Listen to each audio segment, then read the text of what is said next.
civilization, you or life will disappear forever.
I couldn't bear to end the music. Hey everybody, welcome. It is CyberBuzz Radio. My name is Crimson Clad. That was a track by Volkor X called Atomic Heart. Hey, welcome. Hi. I messed up my overlay again. I just had a shower, so my hair is soaked. I'm a mess.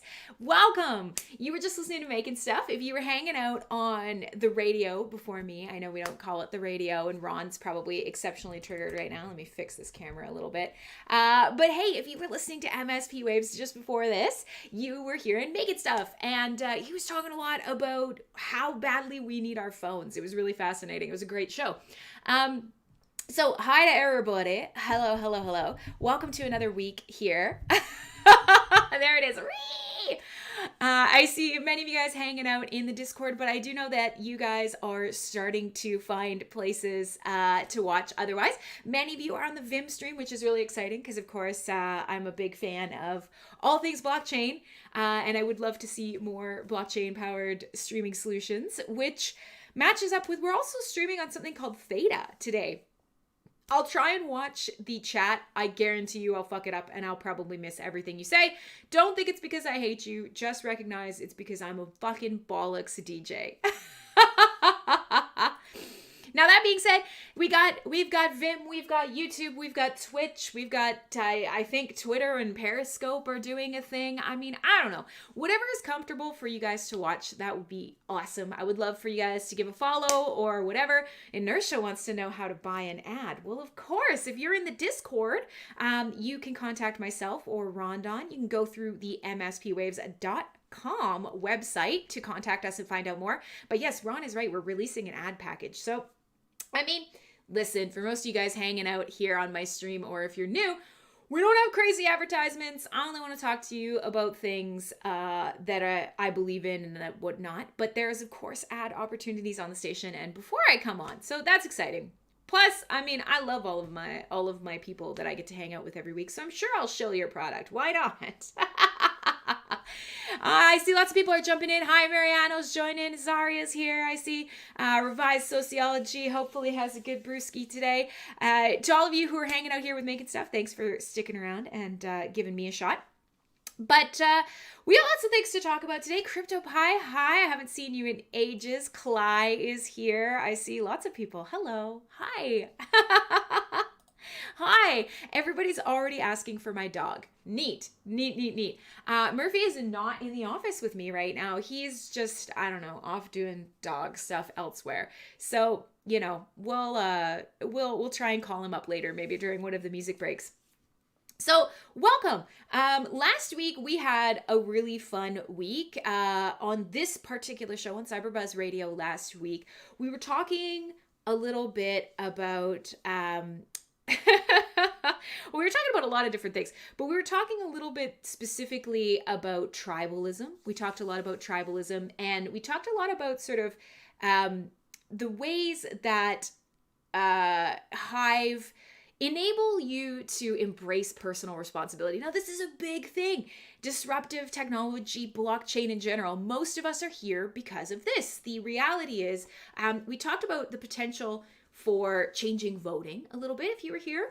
And, you know, without getting too far into last week's show, what we really discussed was the fact that blockchain underlines your ability to take action on behalf of yourself, control your own data, your own finances, your own keys, and it forces you to take that personal responsibility that I love to talk about. But it doesn't just force you, it allows you. And that's exciting because in a lot of facets of our life, we don't get to do that. That's not a thing we get to do. So to have that return to us is really exciting. And we talked a little bit last week about why blockchain in general is all about voluntarism and it empowers you to kind of take that control. And it was a really great chat.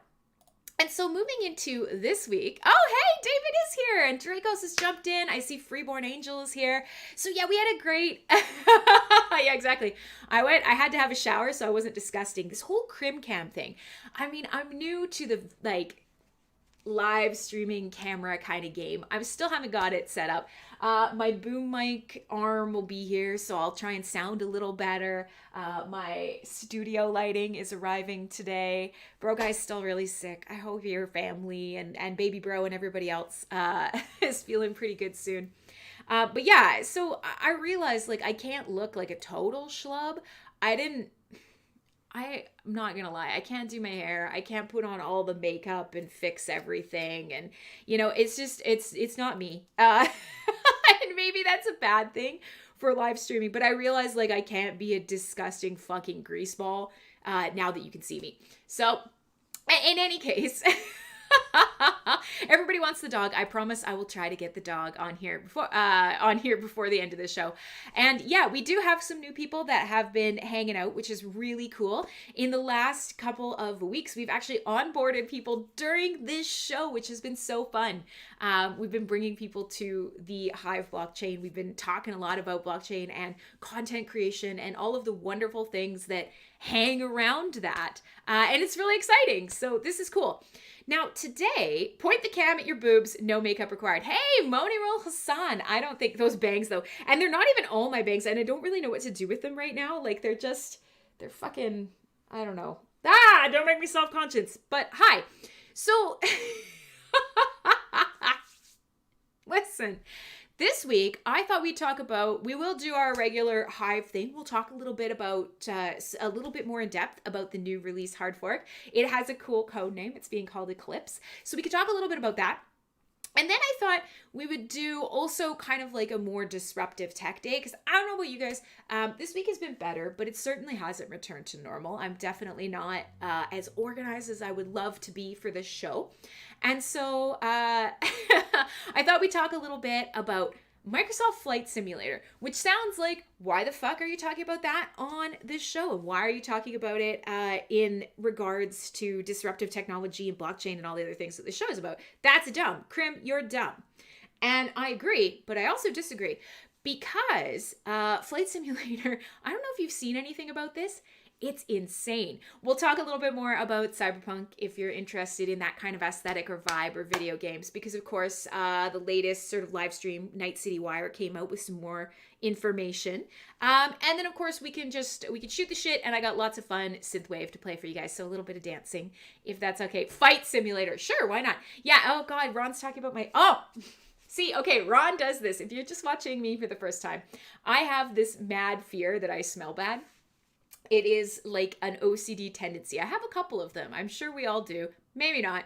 Maybe it's just me. But I'm constantly concerned that I smell. And for whatever reason, this is really important even while I'm on live stream, which is hilarious because you can't smell me at all. But somebody will mention it and I will immediately do a quick check to make sure everything's okay. So this is Ron's new fun game, is to see how many times he can get me to smell check myself, because I'm terrified you can smell check me. So anyways, lots of people are coming in. That's great. It's really bad. I know. I'm sorry. I just took a shower. I know. Okay. So yeah, Solo, of course, I'm not even surprised that Solo knows about this. That's very cool. So listen, let's start with some Hive stuff. And the other thing I wanted to ask is if you have questions or comments or things you want to ask about the blockchain or about the space, now is the time. I love to kind of put aside parts of the show to answer some questions and talk a little bit about what's going on Hive. Now, last week we had quite a few questions, and we were really digging into Smellocrim. No, please, no. Yeah, there's there's lots of places you can watch the stream. You can watch it on Periscope, which I think is through Twitter, and maybe I fucked it up. I don't even know if Periscope is working. I'm not good at this. You can see us on 3Speak. You can see us on Vim.tv. Those are both blockchain-powered streaming solutions. You can find me on Twitch. You can find me on YouTube. I was totally getting ready to add Mixer, but that's let's just forget that exists. So that's something else to talk about too. We have an opportunity here. We lost an entire streaming platform. I guess it was absorbed by Facebook. Krim has the updo going today. Yeah, I have my hair is soaking wet, and I don't know what to do with it, so I've just kind of it all on the top of my head. So that's the A+. I'm a beautiful, well-prepared streamer who puts so much effort into their appearance, I promise. I'm also rocking my Game Over Man shirt. Game over! Now, and okay, Lax is bringing something up. The whole conversation on Thursday about harassment is bad. No, this is, maybe we can talk about this today a little later in the show, because this is, hey Eileen, this is one of those things that's becoming really, really, it's going to become forward again. Just recently, I don't know if you're following anybody in the gaming or streaming scene, but Dr. Disrespect was just permabanned from Twitter. And of course, there's talks that it's a Me Too kind of thing. And that's really frustrating. And if you were here on Thursday, our Thursday show got a little heavy. We started talking a little bit about that. Now, I want to put this out there for all my listeners, watchers, friends, participants, because this is your show too. I want to talk a little bit about this before we go too far in. There is absolutely a reason that Me Too exists. 100%. And I got into that a little bit on Thursday, and I won't get into it here. But the flip side of that is that as somebody who creates content and who is a streamer, I never want to harm anybody or offend everybody, but I'm going to. That's the reality. Some of my humor, some of my sensibilities, and even some of my ideals. Like, there are people who are made very uncomfortable by the ideals that are often found in the crypto space. And it's an imperfect thing. So all we can do is be the very best people we can be. And the same thing is gonna the same thing is gonna come from you guys. I certainly, in this crypto space and in a streaming space, and even in just a space as a human who is putting themselves out there and creating content, I am never, hopefully, I'm going to do my best to always take everything as a joke, as love, as fun. And you know what? Some people are just trolls. You're the worst. I love it, Ron. So you know what? It's fine. Like, some days, if I get a little tender or you guys troll too hard, I'll let you know. And some days I'll say stuff that'll probably upset you, and you're going to let me know, and we're going to work together. Now, the reality is we are foraying out and we're starting to stream this show on traditional social media, and I've never been doing that.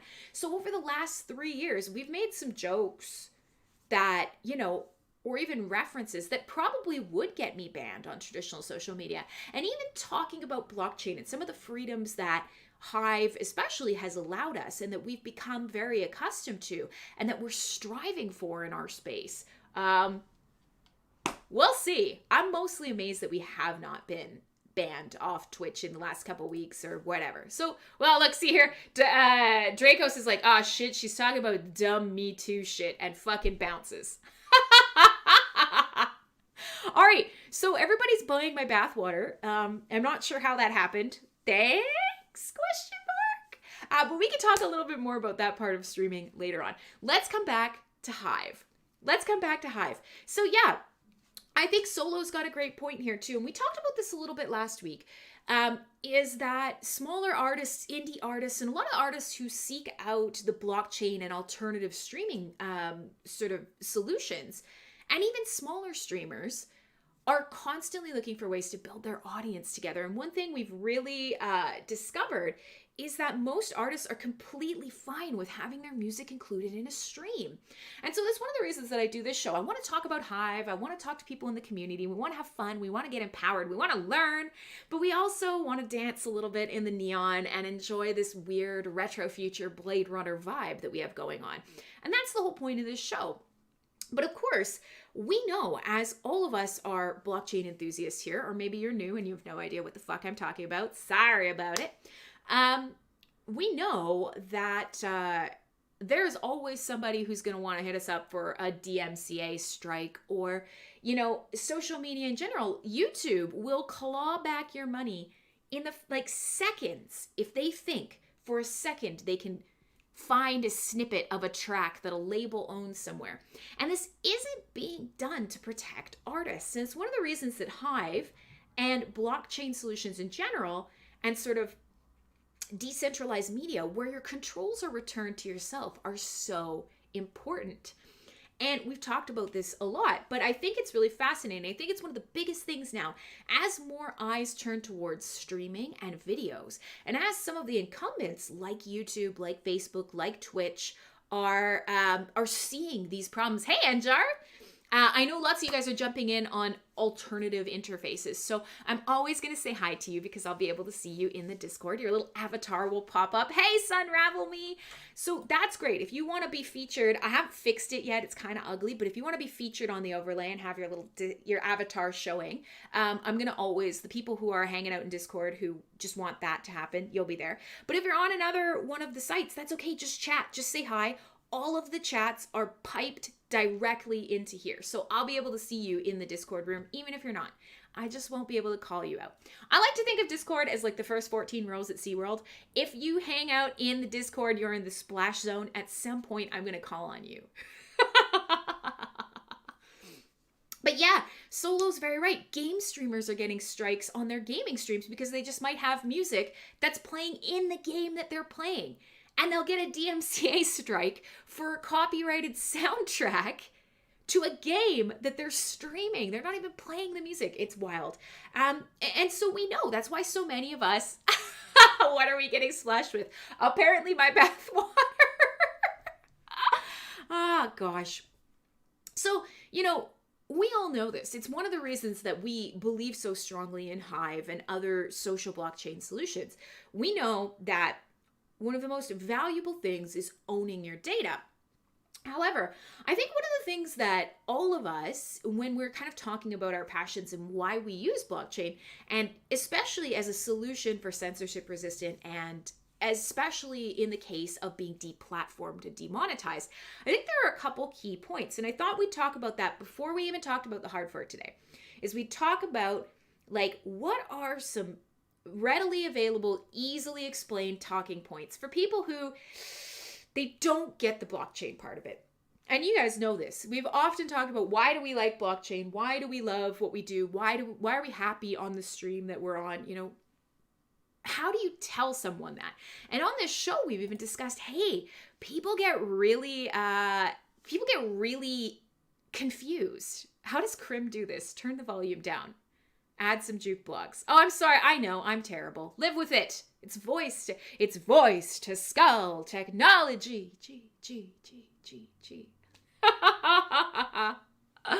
Oh gosh. So I'm not sure what you guys are talking about, but apparently I've ruined everything, or there's music, or I've ruined it. I don't know what's happening.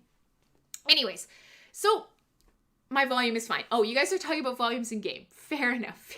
Sorry. So here's the deal. I wanted to kind of put this, I want to put this out there as something that might be part of your onboarding toolkit.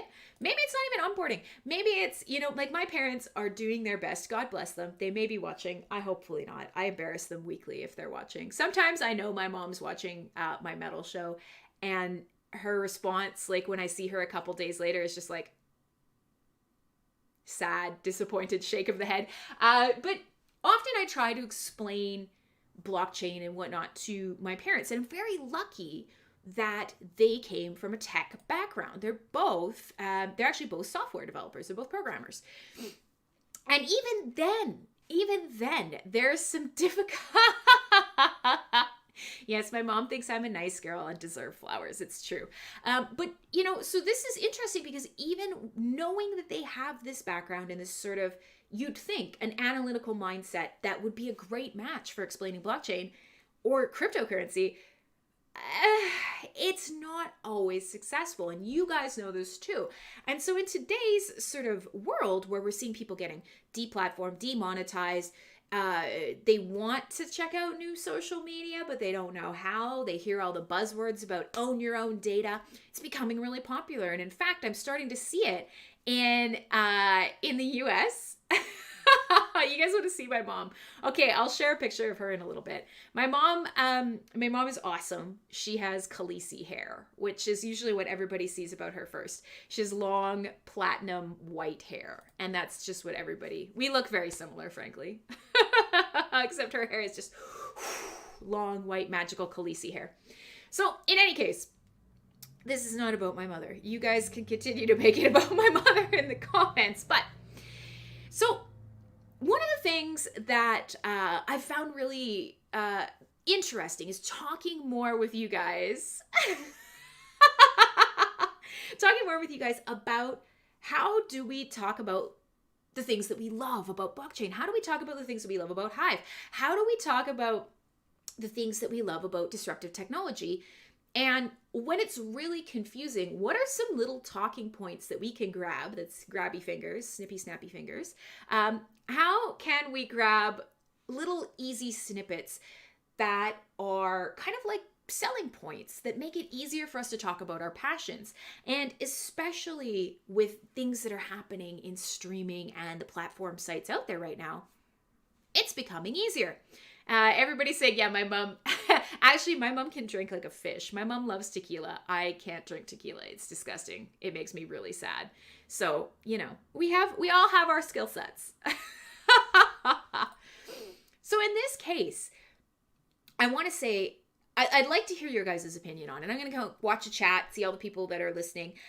If you can tell me what you think are some really easy sort of stream or content related talking points that you think are easy enough to help you explain why blockchain and crypto and owning your data is so important. The ones that I want to bring up, and I think the one that people really, really forget is audiences. And this one is crazy because it's been a part of Hive and iterations before since day one. Now, one of the biggest things, hey Julia, one of the biggest things going is that when you're a content creator, or even when you're sort of building up social circles or your community or the people that you talk to or get to know, one of the hardest things is when you're deplatformed from a traditional social media, and many of you in here I know has been, whether it be Facebook, whether it be Twitch, whether it be somewhere else, you lose all those followers who have voluntarily followed you. And this is a really important point that I think we forget about a lot. Yes, that's true, David. You don't own your Hive data. The blockchain does. And that's an interesting little tangent that we should go down in a minute. But let's finish with the follower thing. The follower thing is really important. People have opted in. They have voluntarily chosen and said, I want to get your content. Now, when a platform bans you, it doesn't consult those people. The link between you is severed. And that is really problematic because that's the core of your work. People say, oh, well, I got demonetized and that matters. Yeah, it does. But I would argue that the biggest thing that comes from these deplatformings or bannings is that you lose that connection to people that you built. Now, people forget that when it comes down to it, just like we talked about last week, the blockchain enables voluntarism. The blockchain enables your decisions and choices to be under only your control. Now, what do I mean by that? Your followers chose to follow you. When it comes to the blockchain, you have the ability to actually broadcast that action. When we're talking about the Hive blockchain anyways, you broadcast that action. That becomes something that is tracked as a social feature. And what it means is, on the blockchain, people have made that voluntary connection with you. Now, there may be a blockchain-powered site that bans you or hides your information, but they aren't able to sever that connection between you and someone else. They aren't able. For someone who said, I want to follow you, Krim, God damn it, I love tea cozies and I like you and I'm going with you. Dude, I'll bring it up in a second, but they can't sever that connection, and that's really important. So should you be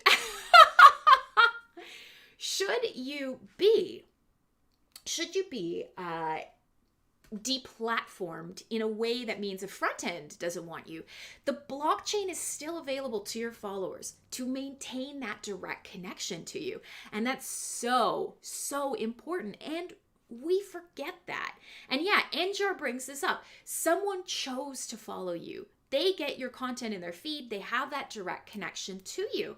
When you talk about YouTube, people have to go out of their way to find turning on notifications, and you got to hope the algorithm notifies you, and you have to hope that your videos get connected to this, that, and the other thing. And so, the big thing comes down to, should you ever be removed from an interface to the Hive blockchain, you could just go through another one and all those people can remain connected to you. They can always find your information. That is so huge. And so, with some of the recent bannings that have happened, or in the case of just a few days ago, Mixer going under, all of those followers, those connections you made, gone. But were we to say that a blockchain front end, if 3Speak shuttered today, well, that's fine. You could go through Hiveblog, you go through Vim TV, you could go through query the blockchain directly, and you still have the ability to connect to those people. And monetization works the same way. So I think this is one of those things that when we can kind of think of stuff that matters to us, oh, this guy is here, this guy. This is a really important thing that comes down to, how do we explain why blockchain and social blockchain is important? How do we explain why you own your data? What does that mean? And it means that as long as you control your keys, you control the actions and the information that you add to the blockchain. That's what it means by you control your data. YouTube can't suddenly delete an account that you follow and you've lost them and they're gone. That connection that you made is broken. No, you own your data for as long as you want to, as long as you hold the keys. And we talk about proof of keys being so important all the time. So yes, before we get too far gone, and David's saying, yeah, you can even run your own site or interface. That's a really important thing too. We forget about that. You know, Twitch, YouTube, some of these other streaming solutions, they have API. An API, of course, an API is basically a way for you to get information from a service, right? So what is an API for most people? Nothing. You don't care. You just automatically, it makes something you love, a widget, a tool, an app work. Hey, Marky! But what it does mean in the case of, say, Twitch is, okay, I can ask Twitch's API to directly feed me the amount of people watching my stream right now. Great. But it also means that if they don't make that public, if they don't have that public-facing API, if I can't get into their database of information, it's all gone. And of course, what is blockchain? Blockchain is a public distributed ledger. All of that information is there. And yes, the RPC nodes and the nodes that we all run are how you can tap into that information. So if you did get banned, you could go straight to the blockchain. You could make your own website. You could right now. You don't even have to be banned. You could do it right now. So, you know, keep it in mind when you're talking a little bit about the things that you love so much, and when you're talking about why there's a real need for parts of blockchain and Hive specifically that we have already. Why do we need it? What is it above monetization? And what does own your data and own your relationships mean? That's a really great way to explain it. Hey, no matter what, no one can break the connection between me and my followers, me and my content, me and the people that I enjoy following. No one can take those connections. That's fascinating, and it's awesome, and it's really cool. And I wanted to bring that up at the start of the show just because we started down that road last week, but we never really got there. Now, I see lots of people are joining us. It's really exciting. People are watching on all of the streams. You're welcome to say hi. You're welcome to comment. Please do. It makes the show better. It's much more fun when it's interactive. And I'm fine if I'm just going to get trolled to death, because that's usually how it goes. So for the rest of the show, we got more stuff to talk about. However, I would like to play a little bit of music today. I want to get some stuff. I want to get some music. I want everybody to be feeling a little good, because it's been... Gosh, I feel like every week now I come back and I say, man, it's been a hard week. Man, shit's wild. Oh, man. Now, Andrew's saying, is the way that you're streaming to a bunch of different platforms going to become shared for others to go that route? Yeah, I can absolutely tell you what I'm doing. And there are people who are looking at doing blockchain powered solutions. But right now I'm using a service called Caster.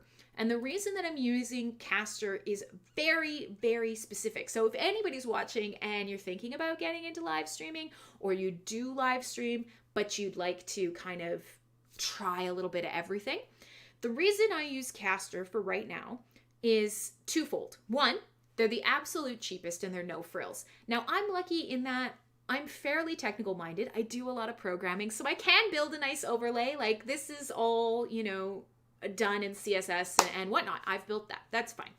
That's reason number one. But reason number two is the actual reason. And reason number two is they have Vim TV built in. Caster specifically allows you to directly connect to Vim TV. Now, Vim TV is a Hive blockchain-powered solution. They're a blockchain-powered solution. They're great, and I want to support them, and it's really important to me. Caster has them built in. So that's why they got my business. Now, it may be that I change this in the future, but right now, I'm happy with them.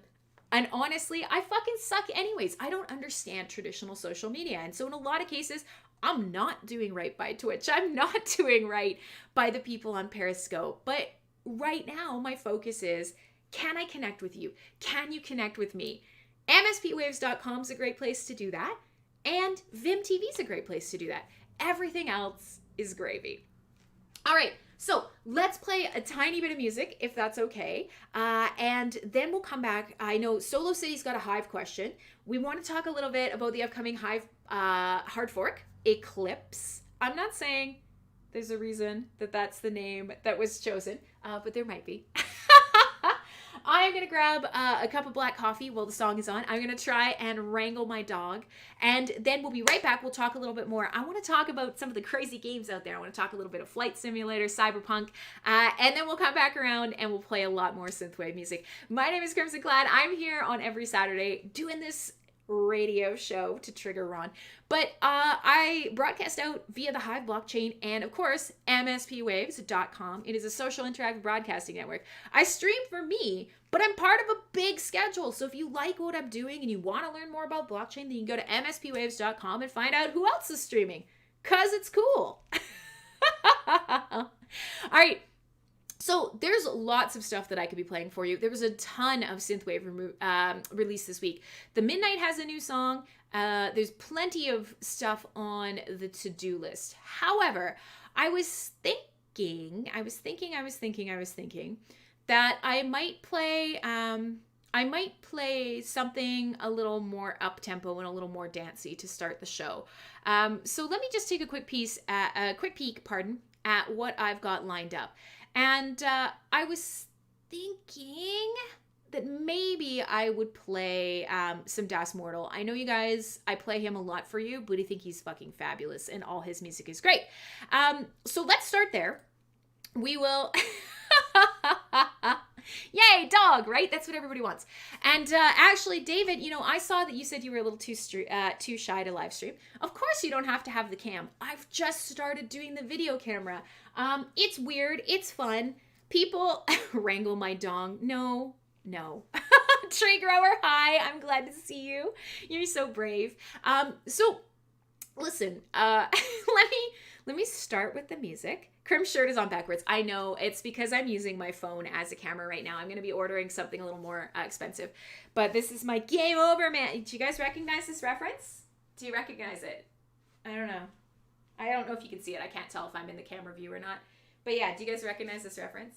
Also, I love that the alien is like got some like Hamlet and Yorick stuff going on here. Yeah, it's Alien. Game over, man. Game over. I have no idea. Oh my god, no pants. Oh yeah, you can see I'm wearing my Marvel shorts again, so it's as close to no pants as I can get.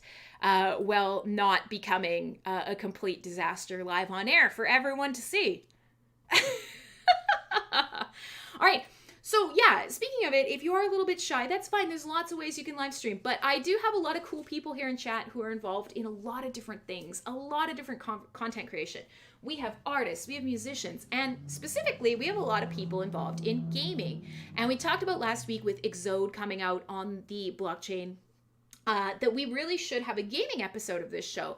So I'll probably reach out at some point when my life calms down and I'm a little bit more under control to David, because of course, the Bro sort of network has a ton of games that they're really proud of and that they're working on. Njar, if you see one of the listeners in chat here, no, I know how to do it, Ron. It's not that I can't. The problem is it looks really weird on the overlay. I like facing the text, and so what I'm gonna have to do is actually rebuild the entire overlay. So it's not that I'm not capable, it's that I don't like it. And it's a very important thing. And in fact, I don't even have to do it from OBS, frankly. I can just do it here.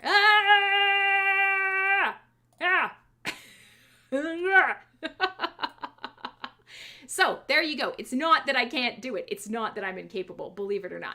And I'm sorry for anyone who I literally just gave a massive seizure. But what I was going to say is Njar is here in chat too. And like Njar is literally learning and creating his own game from scratch. So we got lots of people. I just gave everyone in chat a seizure. So let's play this track because we're half an hour into the show. We got about an hour and a half that I'll be hanging out here. Hey, Crocodile Crew is here. What up? Marky says, did you have a stroke? Do you smell toast? Yeah, no, it's fine. If you're not watching the video, then the sound is good too. The sound is good too. All right, so let's do the music. I said I was going to play some Das Mortal for you guys. I am. I love all these songs. I don't know what to play. I love everything he puts out, and always loved. It's up there on the wall, framed for a reason. It's one of my favorite albums of all time. So I'm just gonna see. Maybe I'll do. I'm gonna play "Risking My Life." I'm gonna run downstairs. I'm gonna attempt to lure the dog up here for you guys. I'm gonna grab a little bit to drink. I'm gonna grab my coffee cup and go fill it up, and I'll be back. My name is Crimson Clad. This is CyberBuzz Radio. We have a lot of fun here. We listen to music, we talk about disruptive technology, I get trolled immensely, and you know, we just go with it. I haven't fixed the overlay screen for this yet. Just be okay with it for now.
Corbin, my man. These are the trolls. Remember I mentioned earlier that some people come to this show totally just to troll me? Yeah, and not everybody loves Synthwave, which is fine. I love a lot of this music. But that being said, yeah, a lot of people just come here solely to make fun of things. I don't know if you can see, the dog is lurking around in the background. There he is. Hi, Munchkin. Hi. Come here. Murphy, come up here. Come say hi. Can you sit? Oh, yeah, good boy. This is Murphy. He's a delight. He doesn't like being on camera. And I haven't figured out where to put the camera to get him excited enough to hang out. So I lure him a lot. He's booping me in the butt right now. Here you go. Will he stay? Absolutely not. So there you go. You've seen him. You've seen the dog. He's a babe. Honestly, he is. He's a delight. His snoot game is so strong. It's ridiculous. So, yeah, I know, Pupper. I hope you can't hear him. He's just like eating something in the background. He's disgusting. So that's my dog. Look at everybody. Murphy, yay! Okay, gotta go. Saw the dog. Peacing out. So we started the show today. We were talking a little bit about what's like a really easy single point that you can use when discussing blockchain with people. And blockchain show is over. Murphy is free. Yeah, that's right. I didn't give him a sock. I gave him a munch, and now he's a free dog. So we'll see. He's just gonna probably lay on the floor behind me here. Now, with all that being said, when we started the show, we were talking a little bit about like what are some really easy talking points that we can use that help people understand why we're so passionate about blockchain-powered media. The video feed is so behind. Yeah, Sun Ramble Me, this is something we're going to work on because depending on where you're watching and where the servers are, latency can be very bad. So I've heard that YouTube is excellent. My caster server is in North America here on the West Coast. It just depends on, oh yeah, Murphy Dog. Now see, here's the thing. Murphy Dog started posting on Steemit, and he was going to be Steemit's very best boy. I'm going to have to go through and I'm going to have to edit every single one of his posts. And it used to be that it was kind of, a secret. Nobody knew he was my dog. And he would write these super, long involved posts. Oh yeah, Puppo, do you want to go up there? You want to go up here? Oh, come on. Oh, come here. No, can you go down?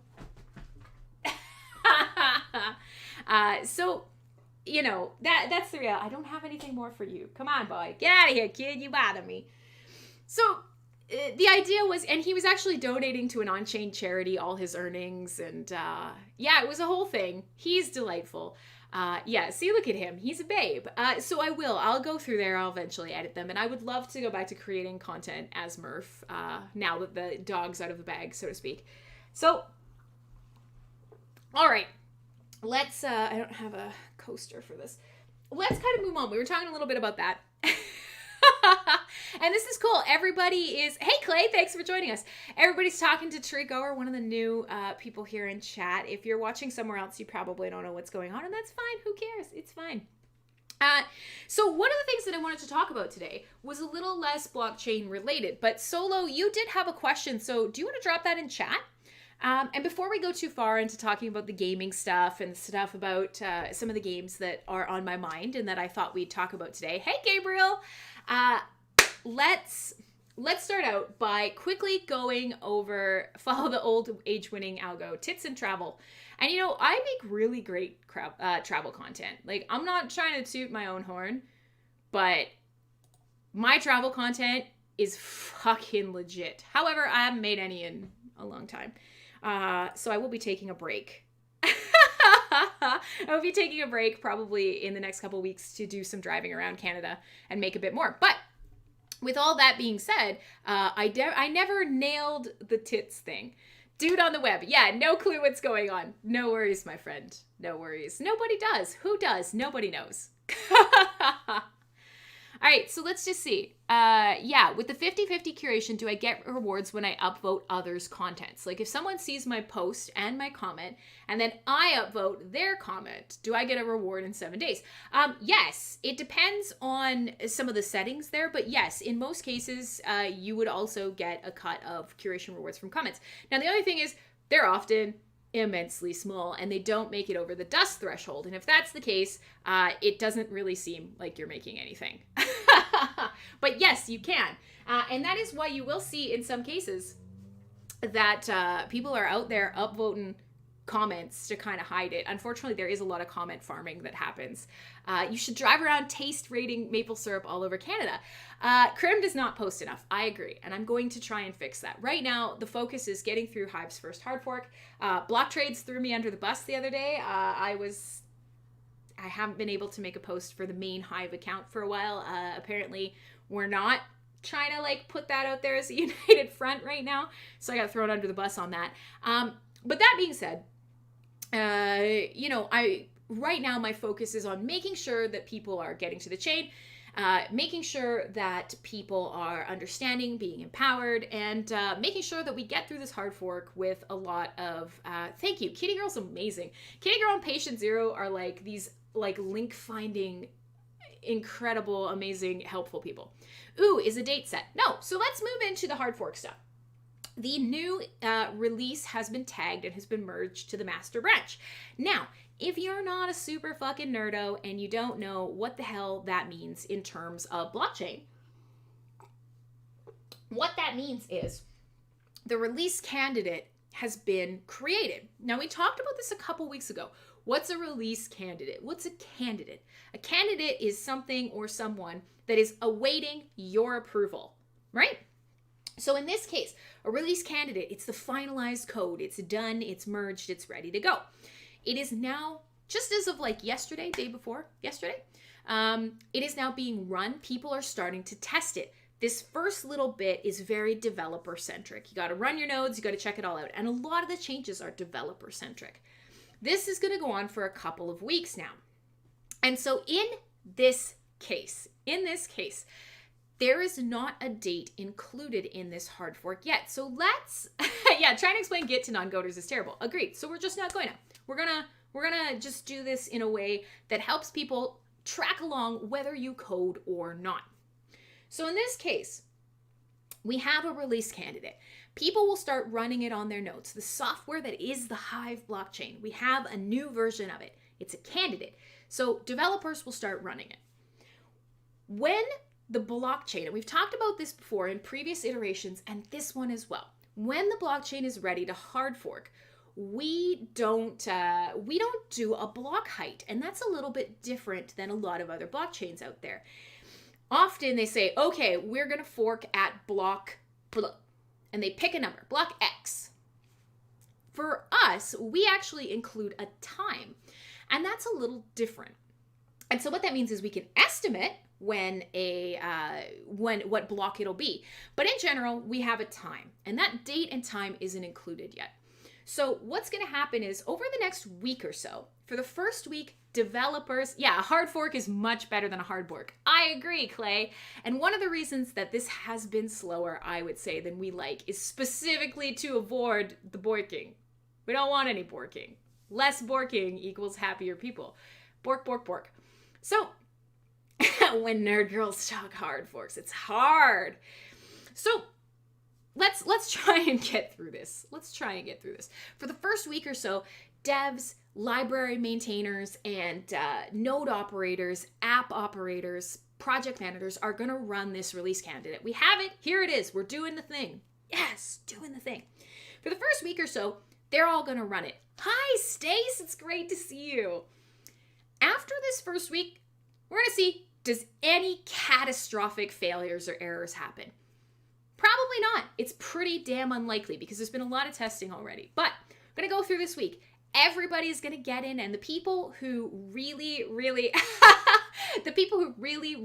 need this for their projects and who are the most tech savvy, and of course, the witnesses and node operators are going to go first. If we don't find any problems and everything's looking pretty good, we're going to then choose a date, right? That's going to be go time. We're going to choose the date. And that date will get merged into the release candidate. Everybody will update and we'll have a time. But this first week is kind of feeling it out. We're getting a sense of how solid is our release candidate. We think it's damn good, but how solid is it actually? That's what this week is for. Now, one of the coolest things about this, and I'm not going to try and get too deep into it because I know lots of you guys are watching to learn about Hive, but it can be a little tricky because not all of you are super techie people, and that's fine. You don't have to be. I accept you just the way you are, and that's part of my job here. One of the biggest and coolest things about this, and one of the reasons that the release candidate has to be tested really well, and one of the reasons that it's taken so long to finish, is that we're getting rid of what would be considered a fat node. And what it basically means, to kind of really boil everything down far too simple, is that we'll be shifting some of the information that was kept sort of for these big, fat, hefty nodes. Some of this information will be shifted to HiveMind. And what that means is that we can take a bunch of storage and resource requirements away from these nodes that are really big and really expensive and really resource intensive. And that means we would be able to pull the size of nodes way down. Now, many of you guys don't care about this, but let me tell you, it's fucking exciting. Now, how do you know she's a witch? I float. That's how you know. But so the reason that I bring this up essentially is that some of the nodes that we need, like account history, is big. And there are lots of projects who need this type of node. And in a lot of cases, they're forced to use public infrastructure. We talk about blockchain being everybody can contribute to, hold a copy of the data, the ledger is distributed, no one can alter it, all the fabulous things about blockchain. Whether it's something like Bitcoin or ETH or Hive or a shitcoin, if that's what you want to call it. One of the best things about it is everybody's got a copy. Everybody's running their own infrastructure. It's so cool. It's empowering. It's what makes this go. We have seen that some of these cases, especially on Hive, it can be too expensive. And so we still do have people who are needing public infrastructure. With this change in this hard fork, these node requirements are going to come way down. What is that? The big friendly giant? Way up. Yeah, but except way down. It means you could run an account history node for about 18 gig of RAM. That's insane and very, very inexpensive. Very inexpensive. So lots of cool stuff to come. And a lot of it isn't so exciting for end users. That sucks, and I'm sorry. I know that trying to explain it to you and trying to get you guys like a little more jazzed about it can be hard if you're not like the hands-on dev involved type. But we're starting to see that even witness node requirements will come way down, and that for exchanges who traditionally need a lot of help getting upgraded, a lot. Yeah, see, look at, here's Clyde going, fuck, I should run a node if that's the case. Exactly. All project owners are suddenly going to have avenues open to them. The more people who are using their own infrastructure, the more robust, it is my phone, I'm sorry.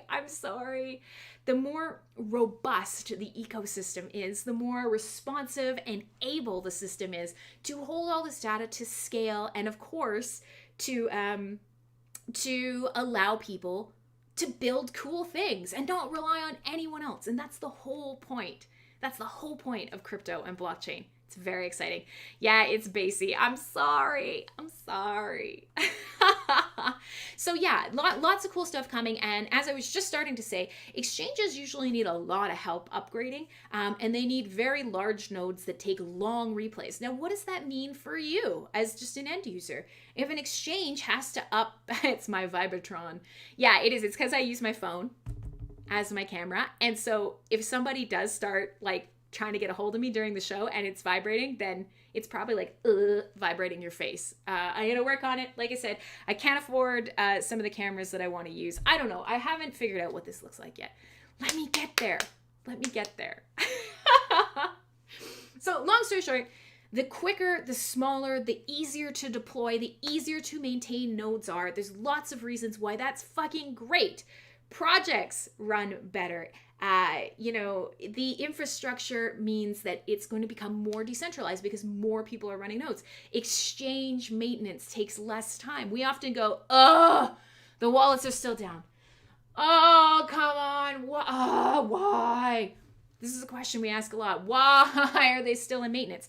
Because replays take forever. If we can start making these things faster, lighter, less expensive, this is all the shit that allows more people to dive into the techie background side of Hive. And if you don't want to do that, you don't have to. But the more people who dive into the background, the more things happen for the front end. And we've talked about this before. We had a whole show where we talked about sort of the cool interplay of relationships that blockchain creates. And we talked about how you have end users, you have project managers, you have speculative investors, and you have straight up developers, and how all of those people in every direction need each other, and how all of them are brought together by how cool and how interesting and how entangled blockchain technology is. It's cool, fun stuff. So, with that being said, I do want to kind of move on to some gaming stuff after this. But if you have questions, comments about the hard fork, if you have anything you want to talk about on Hive, let me know. I'm going to play a little bit more music. I'm going to trigger everyone in chat because apparently all of a sudden all you guys have been coming to a Synthwave show for 3 fucking years and nobody wants to hear Synthwave anymore. And I'm going to play something a little bit weird, a little bit new. It's got a little bit of chonk in the bass. But the reason I'm playing this is Lazerpunk. I played some of his music for you before, and one of the tracks that I've played for you is called Black Lambo. Now, he's from Budapest, actually. He's from Budapest, and he has a track called Black Lambo, and it always makes me think of crypto. It makes me think of crypto. The whole track is just like this thunky, bassy thing about buying a black Lambo, rolling down the street, and just like, it's punctuated by just randomly like racking a shotgun. I don't know, it's enjoyable. But he's just put out some new music, and it is an album that has been created. It's an album that has been created while he's, like everyone else, been stuck inside during quarantine. And so all of the proceeds from this new album go straight to charity, and he's created a whole cycle of like quick, easy songs that are, lockdown, quarantine, virus, and the last one's called Hope. And I just thought, yeah, let's play that. Let me put a little bit of new music in your ears. It's a little more electronic than Synthwave. We'll play this quick track. We'll have a palate cleanser. We'll play some good music. I'll give him a shout out because he likes to, he checks out tweets a lot. And we'll come back and we'll talk a little bit. Why does Crim want to talk about Flight Simulator? What the fuck's that all about? What do you guys want to talk about? CyberBuzz is your show. I'm here every Saturday. I live stream. I make fun of myself on camera. I look like an idiot. Everybody trolls me. I play music that you hate, but you keep showing up. Probably because my dog is here. And we have a lot of fun. My name is Crimson Clad. You can find me wherever you want to find me. Throw me a follow. It would help. We're trying to grow the reach of this show. So if you're willing to help out, let me know. If you don't, tell me to go fuck myself. Also acceptable. You won't get banned here. That's what it's all about. I'm gonna play a track called Hope here on MSP Waves. Play.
Play.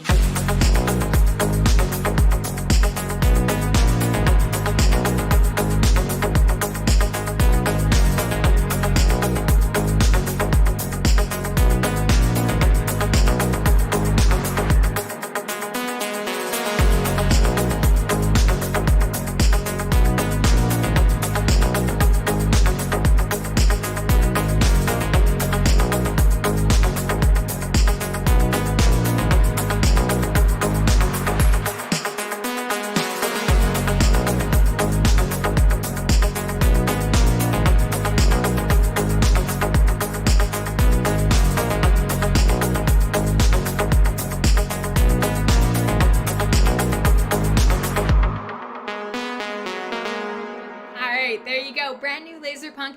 It's a great little album. If you want to check it out, you can find it on Spotify. You can always, I'll always hook you up. But yeah, Lazerpunk from Budapest. It's pretty cool to hear music from all around the world in this jam here. So hey, welcome back. It's CyberBuzz Radio. My name is Crimson Clad, and I'm getting some razzing for for promoting that pro-mask propaganda. Now, you know, hot unpopular take, I occasionally wear masks. Sometimes I do, sometimes I don't. It just depends the situation that I'm going into. You know, it's funny because I think I come from a place, I live in Canada, and yeah, I saw, David was commenting on my sorry mug. So for those of you who haven't seen it, here it is. It's my extra Canadian mug. Sorry. My sister bought it for me specifically so that I could have it on air. It literally, because so many of you guys made fun of me about my accent, which I don't have an accent. You do. So fuck off. So many people made fun of me that my sister went out specifically to buy me this mug so that it could go on air. But yeah, so with all that being said, I will say I've caught a bit of flack because I do on occasion wear the masks. And yeah, Corbin, I'm so sorry. I'd love to go through all of this with you, and I should. One of these days we should have a rewind show where I literally go back to the goddamn basics and we talk a little bit about blockchain. I'm very lucky. Rebel Dan has joined us. Holy fucking shit. Sorry, I just blew everybody's eardrums off. Rebel Dan! Hey man, haven't seen you in ages. I hope you are well. So yeah, we will have a super like backtrack episode where as we get more people hanging out, chitty chatting, getting brave enough to say hi, we'll go back to the basics and we'll talk about what is a blockchain, what is this blockchain, how does it work, and we'll start there and we will build the next generation of cool motherfucking cats who understand blockchain. CryptoPie says it looks like a 1 liter mug. Yeah, it's damn close. It is. It holds a lot. It holds a lot. I can tell you that it holds an entire Mickey. Don't ask me how I know, but it does. So, we've talked a little bit about the Hive hard fork, and we talked a little bit about everything, but I wanted to throw it out there as somebody who takes some heat for wearing a mask. Not all the time. I'm just really small. I wish I am not. I have an immunocompromised mom. So this is one of those things that people, you know, they go, oh, well, it's only old people and sick people who die. Well, hi there. I have a sick mom. And this is something that's always been a part of my life. So this is not a big sympathy thing. She doesn't give a shit. It doesn't slow her down any. But she is severely immunocompromised. So this global pandemic has been very problematic for her. And that's fine. She's living her life. But one of the things that I think gives me a little bit of privilege, since we talk about that a lot on this show, is I live in a place where we weren't mandated to do anything. The response was not, you must do this. There were no fines. There were no jail time. There were no lockdowns. Yeah, exactly. There's inertia. You know, there was nothing that says you gotta do this or else. We're forcing you to do this. There was personal choice. There is personal choice. And some businesses say, hey, you can't come in our business unless you have a mask. That's their choice. That's how it goes. So, with all that being said, depending on where I go, if I'm outside, I'm walking the dog, if I'm in an area like I go to the farm market or whatever. Thanks, Megan Stuff. Yeah, we brought this up earlier. Game over, man. Game over. I love this. It's an artist in Australia, actually. His name is Jack Teagle, and he does a lot of cool illustrations that are really nerdy. So, you know, like, shill in the shit that I like. I said I wouldn't advertise to you, but I am. Anyways, so when I'm in a space where, you know, I'm not directly spitting into someone's mouth, then I don't wear a mask. No problem. However, if I'm in a space where I could make someone sick without knowing it, I put a mask on. No big deal. I'm not being deprived of oxygen. I'm this retarded normally. I'm not being, I'm not being oppressed. I genuinely think, hey, we're doing super good, and let's try not to get sick. So, for example, I'm back at my boxing gym. I go boxing in the morning. Now, part of boxing is I have a coach, and my coach will stand in front of me. We'll stand very close, body to body, and he'll hold up a couple pads, and he'll tell me, he'll use numbers, and he'll call out a number. The non-aggressive principle. I said retarded, I'm getting canceled. And he'll call out numbers, and that's where I'll hit, right? Okay, so like 1, 2, 3, or actually it's the other way. It's 1, 2, 3, 4, 5, 6. Doesn't really matter. Ones are jabs, 2, 3, 4, 5, 6, right? This is basically 1, 2. Yeah, that's what it is. It's 1, 2 is jabs, 3, 4 is crosses, 5, 6 are uppercuts. And so you're body to body. And one of the reasons that this matters is you're sweaty. He's speaking directly to me from very close, very loudly, so I can hear him. We're sweating, we're yelling, and we're in close contact, and we're actually physically contacting each other. We wear masks because he trains with dozens of people a day. Do I feel like hey Pandito, do I feel like the world is gonna fucking end? Am I being locked in my home? Is this mask, a sign of my sheepleness that I'm believing in a fake epidemic, or whatever the case may be? Nah, but you know what? Bonus points if somebody is sick that I don't carry on that chain today. I would want somebody to think the same if they were to run into my mom, who is, if she goes into the hospital, she will die. Like, that's not even a question. So, it's a little thing. It's very simple. I know some of you don't believe in it, and that's totally fine. But if you're going to throw hell at me, the thing is, it's personal responsibility. As someone in the blockchain space, it's my choice. I put the mask on my face, not the mask on your face. And that's what it really matters. That's what really, really matters. And yeah, so as somebody who sounds like they probably have it, David is saying, hey, let me tell you, this cough is no joke. Dave, you've been having a hard time with it. Like, you're a young, healthy, vital guy, but you're watching your family go through it, your young family go through it with you. That sucks, and it's horrible.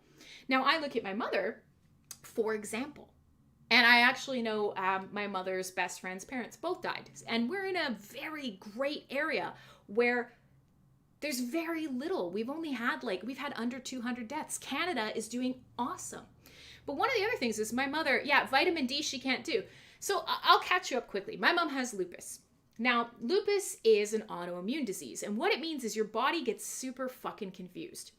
And lupus, you might think of that thing that Seal had where his face got all fucked up. That's lupus. Not everybody gets the skin. Some people, their teeth go bad, their eyes go out, their skin goes bad, their bros or whatever, they're bros because I'm looking at bro, their bones, arthritis, heart disease. Most of them die because their bodies fall apart, their bodies attack themselves. And so in this case, lupus sufferers, people with lupus, actually have been taking hydroxychloroquine forever. And since this has all started, the COVID stuff, it's almost impossible for lupus sufferers to get these meds, and they're used to taking them, and it's been proven to work really well. There's really emerging research that it's been very helpful for lupus sufferers. However, they can't get it anymore. And for a lot of, oh God, that is why fonts matter, Cly. It's really difficult, right? Because here's making stuff, and, I agree. There's absolutely the important factor that if the government is forcing you to do something, is it a step on a slippery slope into something worse? Is it an erosion of your rights? I agree. However, I'm lucky enough to say that where I am in Canada, I'm not mandated to wear a mask. I'm not mandated to stay in my house. And in fact, our province's response was very specifically, hey, if you shit on people, if you scare people, if you tell them you're going to fine them when they leave the house, if you tell them all these things, it's going to be worse. So we're not going to do that. And we've had sort of been really lucky in that British Columbia's health correspondent, her name is Bonnie Henry. She's just really positive, really sincere. This is the best we know today. And, you know, I'm going to keep updating you with the knowledge. Here's where science is leading us. Here's what we've seen and discovered. The province is doing well. Take care of each other. Thanks for being awesome. And you know what? It's worked really well because people inherently do want to take care of themselves. And when they want to take care of themselves, it rubs off and it creates an effect where they take care of others. Now, I know there are places in the world where the cops are breaking down doors and dragging people into the streets and taking them from their families. They're breaking up gatherings of people, arresting people in their cars. That's not going to work. That's not going to work. So, you know, let's just come back around to that. You know, a lot of people have been sending me sort of documents and whatever saying, I can't believe you wear a mask, you disgusting sheep. That's fair, man. I got somebody I love that I got to think about. And frankly, I love a lot of other people and I got to think about them too. And the beautiful thing is I get to do that. It's my decision. You guys get to make your own decisions too. So if you wear a mask, I'm okay with it. I'm okay with it. As long as you know why you are, and you're, you know, not letting it control you with fear. Because it's hard to not be scared right now. So total aside, nothing to do with what's going on. But it came up because that Lazerpunk album has the classic sort of neoclassical statue head, but with a medical mask on the face. But the point is that album was made in quarantine. It is very specifically related to what's happening in the world right now. Okay, so enough of that nonsense. I love you guys. I would like... Kitty girl. Those big pink granny panties are for some reason exists, right? So yeah, when does Krim show us her mom? The picture's on the phone and the phone is where, you know. But I'll take a look at some point and try and find an image. Now, with all that being said, I wanted to talk a little bit about some more of the technology. Now, you know, this morning, Making Stuff was talking about, can you live without your phone? What parts of your phone are empowering? What parts of the technology are fascinating? What parts are becoming, you know, they're tracking you, it's spying on you, it's doing things that I don't like, you know, whatever the case would be. Yeah, an artist I like made 3 quarantine albums, and the first track is called We're All Fucked. Oh, goodness. So one of the things that has just come out, and if you're not a gamer, that's okay, but it's really fascinating nonetheless. One of the things that is just starting to kind of hit the public knowledge is Microsoft's Flight Simulator. Now, there's a reason that I'm bringing this up, because it is pretty amazing when you look at what it can do. And I bring this up very specifically because it's insane. Now, I'm not actually sure what the release date is. Let me just go to the website and see if they have a release date for it. But I'm curious to know how you guys feel about this, because some of the things that it can do, it's funny because it's true. Yeah. Oh, gosh. One of the reasons that people are so fascinated by this is because it has actual petabytes, not terabytes, petabytes of information. Now, for me, thank you. I will check that out. Thanks, Julia. It's funny because it's true. We're all fucked. Oh, Kev. But one of the reasons I bring this up is because it's always connected to the internet, because it is a true flight simulator. And so it's being marketed to everyone. Anybody can play it. But these petabytes of data are the entire world. And no computer has that much memory. You're right, patient zero. So the idea is you're always connected and you're actually pulling the information that you need as you're flying. So here's what Flight Simulator is. It is a game where you get in a plane and you fly a plane. No big surprise there, right? Whatever. However, it is hyper realistic. And let's just grab it here. I'll grab the website for you guys. It's hyper realistic, so you can use almost any plane in existence. But exactly, there it is, patient zero. You're exactly on why I brought this up today. It is built out of Google Earth, actually Bing Earth, because Microsoft. It's built out of satellite and Earth data. You can fly any plane from anywhere. Every single airport in the world, 44,000 airports are included. Every single city, every single country. Satellite realism, real fly times. You could literally spend your day, you could tag team with other people if you wanted to make that 17-hour flight from Vancouver to London or whatever the fuck it is, Vancouver to whatever. This is wild. This is wild. And so for you, if you're not a big video game nerd, what do you think about this? Because, you know, on the surface, there's so many reasons why I think this is amazing. And there's so many reasons where I'm like, ugh. But it's fascinating. And yeah, bro guy, this is allowing any single person, anyone, to basically do some of the simulations that up to this point have been restricted for pilot training. Now, I know we're going to see some random who's like, well, I have 500 hours in-game time of Microsoft Flight Simulator, so I'm definitely infinitely qualified to like take this bush plane. And it's just like, Jesus. And yeah, some of the flight sims that I remember solo is like Ace Combat. Those are the ones that I used to play. But even then, now, and yeah, first thing I would simulate is 9/11. It's the go-to. And I think that'll be really fascinating is, do you think the game will allow you to behave that way? And should the game allow you to behave that way? It's a fascinating question. And since I got so many of you guys, I see tons of you listening in here, tons of you on the Vim stream. I see you all over the place. What do you think? What do you think? Because that will be a question. Now, here's another question. Knowing that there's petabytes of data. It's always connected because it's constantly having to get the region that you're in. It's having to pull the area that you're in.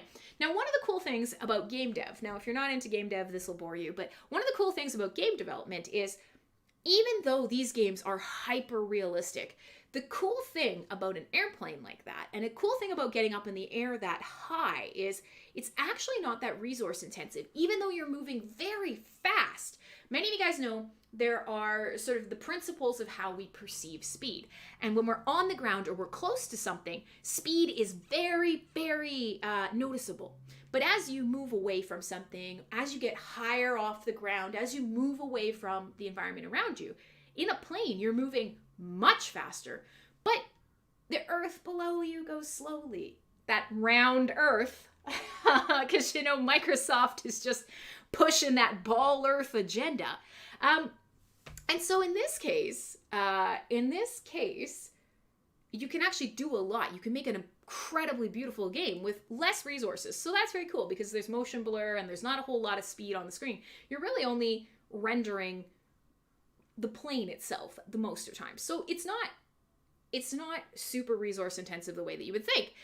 But now you have a game, and I saw Clay mention this a little earlier, you have a game that is so realistic that it probably becomes less fun. It actually does take you hours to get to your destination. Is that a thing that people are interested in? It is crazy. Yes, I could fly over places that at Vanuatu, and I can see the sunk World War wreckage in the water as I fly over. No, I'm not a flat earther. I'm so sorry, Corbin. I was just making a nice little twist of the knife there. I'm not a flat earther. You could go anywhere in the world. You can fly over anything, anywhere, and see it. And that's incredible. But, of course, there's Making Stuff who's saying, okay, but the flip side of this is these resources are being used in a way to push a transhumanist agenda. We don't want people to live in the real world. We're trying to get them to live in a simulation. And one of the best things we can do is, yes, Inertia Solo brought him up earlier. So the best thing that we could do is get locked into 17-hour transatlantic flights where you're just sitting there doing nothing, watching a little light on your dashboard blink. And where do those sort of pros and cons converge? And I always love talking with you guys about this because this is wild when you think about it. The entire fucking planet, is at your fingertips. Now, we've talked about this on the show. Part of the reason that I love VR and part of the reason that I love some of the applications of this technology is think about someone who, might not be able to travel anymore. Like I think of even some of our listeners I know who are not, they're not mobile. They'll never get to do some of this stuff. And this is a way for them to experience the world freely at their own leisure in the way that they want. And that's amazing. It's amazing. And at the same time, it is almost saying, well, here, do this instead, because doing it for real is hard. And I don't know where we balance that. But I think the question that I really do kind of want to come back to is, you now have a game which is always online. And it is so real and it's so visceral, and the entire world is at your fingertips. What if you do something that the world creator doesn't like and they lock you out? What if they manipulate the world in a way? So all of you guys are saying straight up, hey, I'm gonna go 9/11 myself, just into a tower. Oh, I'm gonna get canceled. Do you think they listen for that noise? Do you think if I too much that I'm just gonna get a strike? All right, well, let's not worry about that. So here's the question that needs to be asked. Do you think you'll get shut down on the fly, as it were? And these are the questions that really matter. You think, can I ululate? Is ululating safe?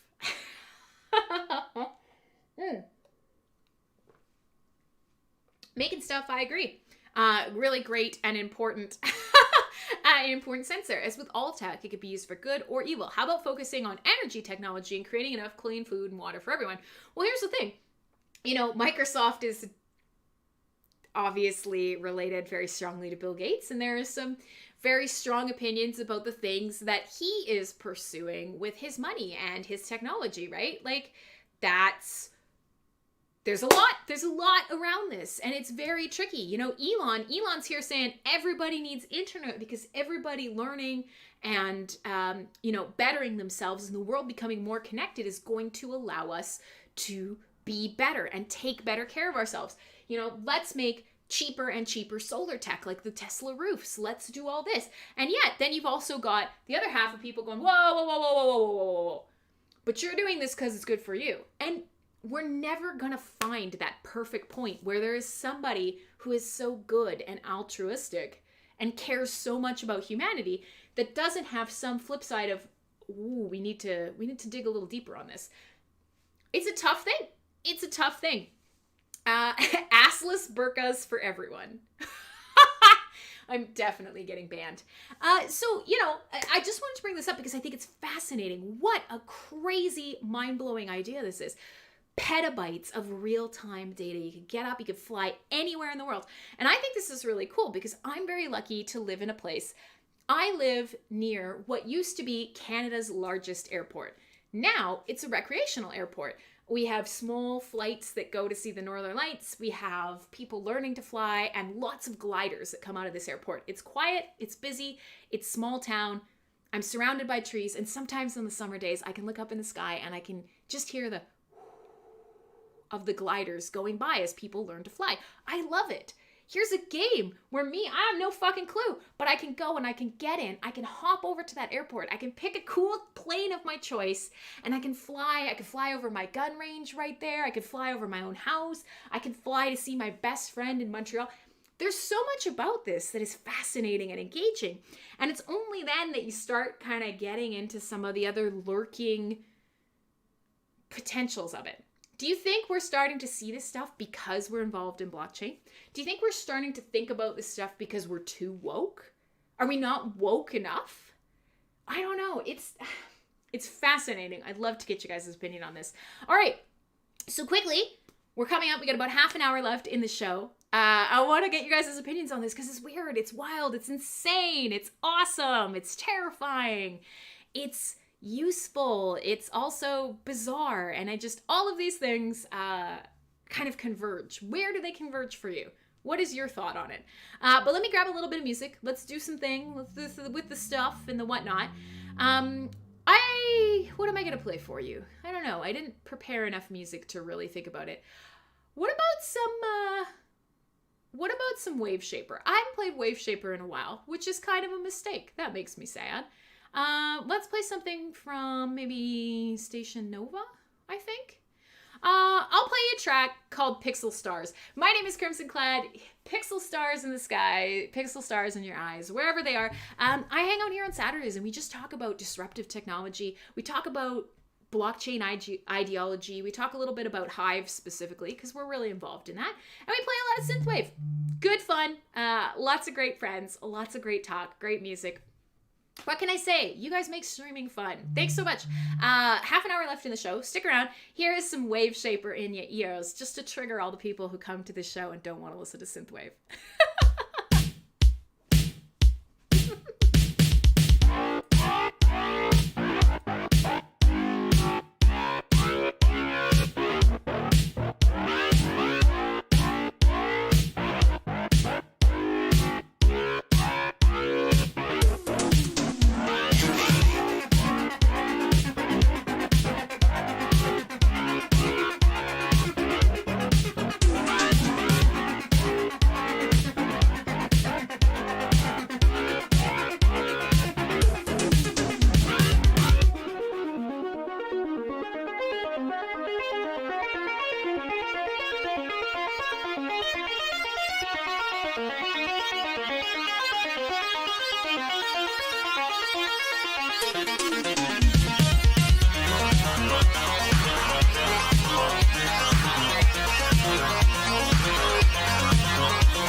Waveshaper. That's a classic. That's off an older album. I feel like that's from 2015 or something. It's off an album called Station Nova. My name is Crimson Clad, playing you some fun synthwave. Lots of talk today. We're shooting the shit. We started off the show talking a little bit about how the Hive blockchain and blockchain in general, blockchain and cryptocurrency, they place the onus on personal responsibility, on the ability to be responsible for your own actions. When we say personal responsibility, what do we mean? Blockchain puts power in your hands. Now, whether or not you like it, that's the case. Your keys are directly connected to your ability to control whether it's your information, your transactions, your value transmission, monetary or otherwise. And it forces you to think a little differently about the way that you approach your interactions. It is really, really important. And it's one of the reasons so many of us gather here. Hey, Shadows Pub, I haven't seen you in ages. It's awesome to see you. And so we started off the show just talking a little bit about what that sort of ideology looks like and means, and how you can connect that to, hey, if I want to tell somebody why I fucking love Hive and I love blockchain, how do I frame it in a context that they can understand a little more easily? And so we talked a bit about streaming and being deplatformed, being demonetized. We talked a little bit about sort of owning the personal, the interpersonal connections, the community building, and the followers and the direct relationships that you create and take the time to do. So we spoke a little bit about that. That was a really interesting start to the show. We moved a little bit into talking about the hard fork. So we were talking about Hive specific stuff, some technical stuff for the hard fork this time around, which I know was a little less interesting. But for those of you who are not super in love with going through repositories or code or, caring at all how the things work, that's fine. Blockchain, cryptocurrency, and sort of the underpinning technology there is what allows you to use a DApp or an app or a website. It is the magic and the auto part of auto magic, right? That's what makes it all go. And so whether or not you want to understand the real nitty gritty, we talked a little bit about what this next hard fork is going to do. How's it going to make things a little bit easier, both from the development atmosphere down to end users, and why it's really, really important, because it will allow more and more people to jump right in and to do their own thing and pursue that control of their own information, data, personal responsibility around this space. So that was cool. That was the first half of the show. And just the last little segment before we played some music there, we were talking a bit about, we started talking about Twitch and streaming and stuff like that. We were talking a little bit about Microsoft Flight Simulator and how wild it is that there's a brand new game coming out that is so real that it contains petabytes of data about the world. The entire world, in every single city, airport, plane, everything in like hyper realistic detail. It's wild. It's crazy. And so coming into the last little bit of the show, making stuff, and some of the others in chat here, Real Dan, Patient Zero, Solo, many of you guys hold, Gabriel, lots of you hold different ideas around what is the goal of our society? Where is globalism, transhumanism, technology? Where are all these things converging? Is it good? Is it bad? Do we have the ability to kind of change it? How do we opt in and out of the systems that we're interested in? Lots of people in crypto, or lots of people who are even just fascinated. I get lots of people who just kind of like listen to this show but don't really know. I mean, I tend to be a little more positive. I love a lot of the uses of technology, and I actually quite love the idea of the Internet of Things. I don't use a lot of it because I am still a little skeptical.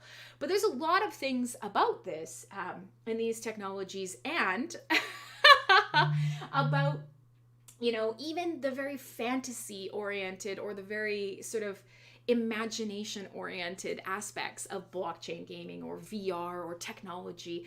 I still love that. And I do believe there's a lot of good that can be done with them. But I agree. We have a very convoluted world, and there's a lot going on. And it's so important to inform yourself the best you can. Opt in where you can, opt out where you can. Control the things you control, and always strive to be a little bit more responsible for yourself, the ones you love, and what you want to do in the world. And any technology that can help empower you to do that is obviously right at the top. So blockchain, crypto, very important in that aspect. So you guys, chat's getting a little rowdy. So on that topic, I thought the last thing we'd touch on today, because yesterday morning was a live stream episode of The Nightwire, which of course is an aspect of the new Cyberpunk 2077 game coming out. And there's a whole world out there and a whole aesthetic and an interest in the idea of cyberpunk. Now, if you've been listening to this show long enough, if you like Synthwave, and if you in general have always enjoyed things like Neuromancer or Blade Runner or Johnny Mnemonic, or there's yeah, accurate, kitty girl, so accurate. If these are things that interest you, if this aesthetic, dirty neon and wet reflective concrete and holograms and flying cars and the steam coming up from the sewer grates as you walk through Neo Tokyo, like that aesthetic is really interesting. It's uncomfortable, it's hauntingly beautiful, it's a cautionary tale, it's a tale of striving to get better. And there's a lot in that mythos that's really attractive. And synthwave music is so steeped in that. It's this strange, hyper-advanced technology combined with retro aesthetics. And so, yeah, cyberpunk anything is just really interesting in and being explored right now. And of course, there is CG Projekt Red, which is a Polish video game producer. They're putting together a game called Cyberpunk. Now, if you haven't been following along with this, doesn't matter, no big deal, but it's pretty cool, and I'm really interested in it as a video game. I like to shoot things, I like to explode things, I like to play nice video games, I like to play mean video games, and I love this aesthetic. Now, call it growing up on science fiction. It's very possible. One thing, we were talking a lot about my mom today, one thing that I can say is that I have to thank my mom for my imagination, for my vocabulary, and for my voracious appetite for reading books. When I was growing up, some of the first books that she gave me were Isaac Asimov's Robot series. And then I read Foundation. Foundation was a little boring, honestly. But quite young. Like, as I actually read Isaac Asimov's, I knew the laws of robotics before I ever read Chronicles of Narnia, to give you an example. And so one of the things that has always been sort of pervasive in my mind, as much as high fantasy, has always been sort of this cyberpunk aesthetic. And growing up on movies, especially like Blade Runner is obviously a pretty fucking magical thing. And now seeing this resurgence in music, in art, in literature, and seeing this become so prevalent in our culture now is really fascinating. Yeah, I got a lot of people in the chat going, yes! Yeah, my mom is amazing. Let me see. Foxon saying, sorry to jump in like a rando. Anybody knows why Hive Mind is being borky across all API nodes? Creative is behind, comments don't show up. Yeah, it's entirely possible. Foxon, what's happening right now is there is some testing going on. And it may actually be, and don't quote me for this, but this did happen once last week too. As some of the nodes out there are testing, some of them do go a little bit stale. And it usually means that there's either got to be a little failover switch or there's got to be some new ones brought into rotation. But in general, it seems to be working okay. I do know that yesterday Peak D was updating some stuff and they had some borkiness with Hive Signer. I don't know about Hive Mind, but there are some pretty impactful changes happening to Hive Mind servers all over the place. So just keep it in mind. One of the best things you can do is if you changed all your nodes and things aren't going well and you're not really willing to change your interface, have a cup of coffee, roll over to the window, see what's going on, take a little break, just chill for a bit. Not a super helpful answer. But continuing down this road, I was very steeped in this aesthetic and this this quasi future. Is Crim's mummy euphemism? No, my mom's been talked about at length on this episode. We'll see if she actually tunes in, because then she's probably gonna be like, she'll fucking murder me later if I actually do share a photo, which I'm sure I will. So anyways, the reason that I'm coming here is Cyberpunk 2077 is coming out. And we talk a lot about on this show, and making stuff, specifically the show before me, if you're on mspwaves.com, or the Vim stream, is transhumanism. Now, transhumanism is, it's a fascinating thing. And like, think about all the things that are sort of the stories that are being brought forward and put into sort of the really popular media of the day.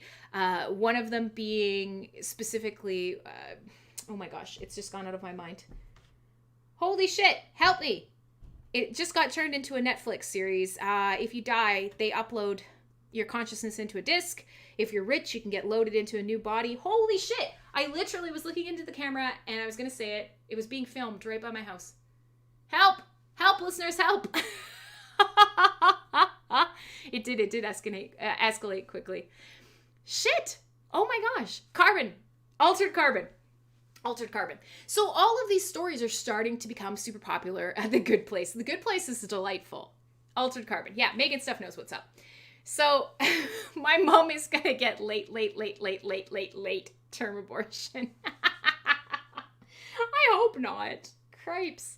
Yeah, Black Mirror as well. Sunravel Me. Great point. So Black Mirror is really the same sort of idea. So Black Mirror, Altered Carbon, all of these things. Like, this is becoming much more mainstream. And for a long time, Cyberpunk, Westworld, yes, great examples. Transhumanism is something on our minds. And okay, I get it. Everybody's just repeating it in chat now. Ron doesn't know shit. But so the reality is this is something that's on our mind. As technology evolves and as we become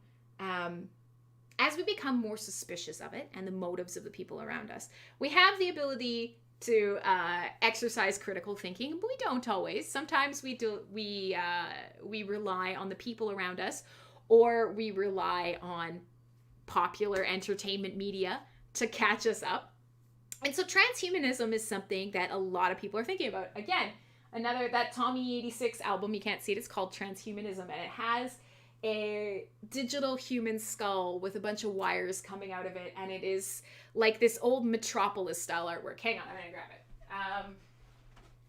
This is something that, whether we know it or not, we are always consciously thinking about. Let's just see if I can show you guys, or if it's too reflecty. I don't know if you can. I can't tell. Anyways, you can just see the like mess of shit on my desk. Now it's just way too reflecty. God damn it, doesn't matter. But so this is a thing that's really pervasive in our minds, our art, our entertainment, our higher level thinking is, can we make ourselves better than we are? That's the goal, right? But can we become better than a human is capable of becoming? Can we go higher and wider and above being a single person? Will technology augment us? All these questions. And so with Cyberpunk kind of coming on the stream, robots are your friend. Maybe. But these are the questions that we're asking ourselves now, and they've never been more relevant. There's never been more relevant. Yeah, we got lots of fucking robots coming. But so Cyberpunk gameplay was released. Some new gameplay and a new trailer was released yesterday. And there's a lot of talk around customizability. And this is something that's obviously also hitting a lot of talking points in our society, is how do we construct ourselves? How do we construct identity? Transhumanism isn't only about becoming better or more or expanding beyond the limitations of humans. It's also just discovering how limiting some of the labels we put on ourselves as humans are. Now, it's tricky because, of course, now you have a video game. You can be whatever the fuck you want to be. And so one of the things that was trending after yesterday was the customizability in this game. And people are freaking their fucking shit out. So I don't know if you've seen this, but the idea is you can create your character, and the amount of customization in the game is hilariously extensive. And this has been coming up, and this is all people are focused on. Not this beautiful new game, not the story, not whatever else. The thing that is coming up is essentially the fact that if you're a boy character, you could choose the length of your penis. You can have 2 different styles of penis. There's 5 different styles of pubic hair, 17 different eyeballs, 17 different noses, 17 different mouths, 6 different skin colors, you know, all these different things. And everybody is just like laughing because here's this whole game about, you know, living in a brutal and fascinating technological world where you're augmented by technology, and yet you can also just play with the physical stuff. And I'm just laughing because this is what everybody's been focused on, is that I'm going to get a robo dick and I'm going to make it 26 inches long and nobody's going to stop me. Haha. And actually there's only one vagina, which apparently is also a big deal. It sounds legit. Yeah, and I mean, I'm not gonna lie, there's only one vagina option. I know. You see, Azaria, I can have 2 penis options with extensive length alteration, but only one vagina. I don't know. I mean, I was joking earlier that realistically, no, you can't choose your curtains. And I'm just saying, you know, as a woman, I recognize that I'm pretty sure vaginas just do whatever they're going to do. You don't get a lot of choice. Apparently you can have surgeries on them, but you know, vaginas just look all different. And you know what? Dicks do too. Dicks and vaginas are both, they're utilitarian. They're utilitarian. They're not, I don't think anybody's going to look at one and just be like, how beautiful. In general. That's usually not the response. But here we are. People are saying that customizable labia aren't included, and that's very frustrating to them. And I was saying, well, you know, this is a great opportunity to start using encryption and crypto technology. Is, let's just say every vagina is procedurally generated at the character start screen based on some sort of like player input randomization, whether it's, you know, you type a phrase on the keyboard as like assault, or, you know, your hash is determined by how you randomly move your mouse on the screen. That's what we should be doing. Every single vagina should be procedurally generated, and no 2 vaginas should be the same, right? And then nobody can bitch. That would be a profound use of our technology. I'm sure. I think that's what we need to be doing. I don't know. If we're going to have this discussion, let's go all the way. You know what? Dicks too. Procedurally generated dicks. I don't know. But I also think it's kind of hilarious. Look, Stace is like, wow, gotta go. Peace out. Yeah, we only have an hour or an hour left. No, we don't. We only have 10 minutes left in the show. So don't worry about it. Yeah, and Inertia's like, and we've ruined everything and my family can no longer listen. That's okay, we won't talk about this too much longer. But if you did watch the Cyberpunk, the new gameplay, the new trailer that's out there, it's looking pretty fabulous. And it tends to make me laugh pretty hard just because here's this game that could be driving all of this discussion about transhumanism, about wider government or sort of cabal agendas, about our fascination, our drive, our desire, our perversion of altruism, and all the things that come along with the development of technology. And instead, what people are focused on is they're really, really upset that it turns out that you can't play as Keanu, you can't control the size of Robo Keanu's dick, and why is it that there aren't more vaginas? You know, as often on this show as we talk about, we're so fascinated with the development of blockchain and personal responsibility and personal control. This is where we always return to. We're always just super mad about our genitalia. That is the crux of transhumanism, is we're all just, genitalia in general seems to rustle our jimmies. Oh boy. All right. As we're coming up to the end of the show, we don't have that much time left. I want to sneak in one more track. I've already made all the poor people listening around children or family members. I just immediately run off screaming into the neon sunset with the geometric laser grid mountains. But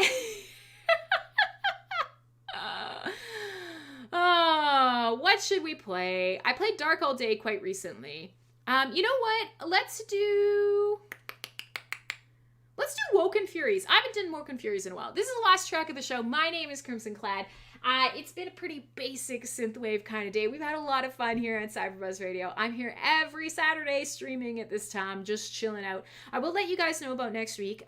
There's some interpersonal family stuff that we might have to take care of. I'll touch on it after the break.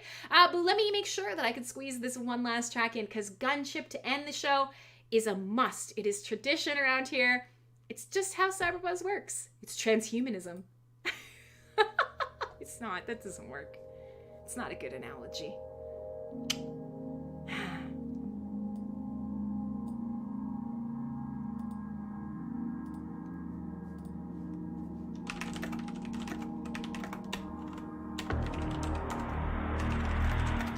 Pull on the new flesh like borrowed gloves, and burn your fingers once again.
Sleep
There you go. I'm getting razzed about the goth garden. Yeah, so we've come up to the very end of the show. I gotta keep an eye on my time. Thanks for hanging out with me today, friends. It's been good fun. So yeah, David ATS is like, oh, I want to see you wearing like a black choker and like black nails and shit.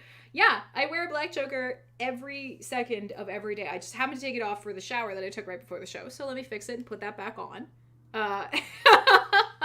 And my nails are not black right now because I haven't been able to get to my esthetician. She's a lovely lady, but she's actually got an immunocompromised kid. So for right now, I haven't been able to go visit her, but I'm hoping very soon. But normally my nails are always black, all black, all the time, all black, all black. Esthetician. Yeah, she's my aesthetic. Anyways, that being said, listen, we're coming up to the end of the show, so I do want to kind of recap everything we talked about today. But yeah, and I mean, like, this is a bright shirt. This is a bright, perky shirt.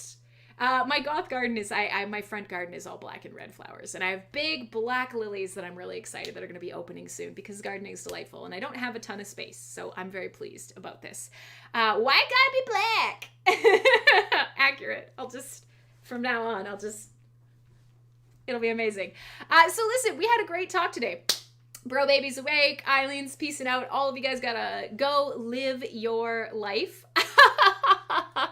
But we had a lot of fun. We talked a lot about transhumanism. We talked video games. We played a bunch of fun synthwave. I'll call it out on the Twitter twat later on. And of course, we talked a little bit about the Hive hardfork.